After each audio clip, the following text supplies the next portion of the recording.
When I started learning about nutrition, about which, by the way, much less is known than you might think, I learned that what mattered most about one's health was not necessarily the nutrients, good or bad, that you were consuming or staying away from, or even the calorie counts. But what predicted a healthy diet more than anything else is the fact that it was being cooked by a human being and not a corporation.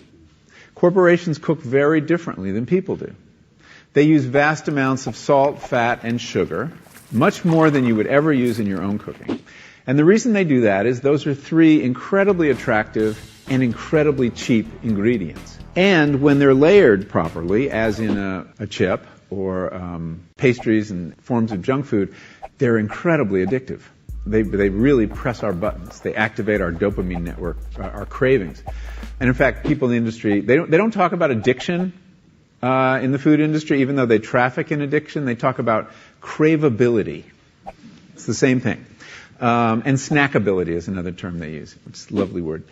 And then the last point about corporate cooking that's important to understand is they cook different stuff than you do at home.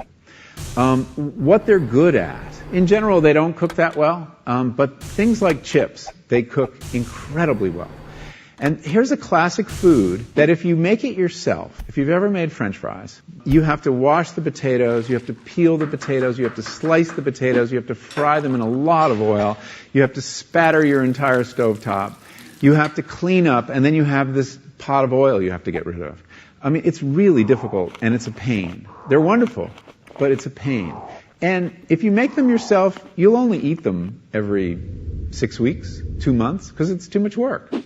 But when you let corporations cook for you, it's so simple and so inexpensive, and they're really good, that you will have them twice a day, as many people in America do. So you see, the kinds of foods you end up with are these labor-intensive foods and desserts. These special occasion foods become everyday foods when we let industry cook for us. Eat anything you want, just cook it yourself.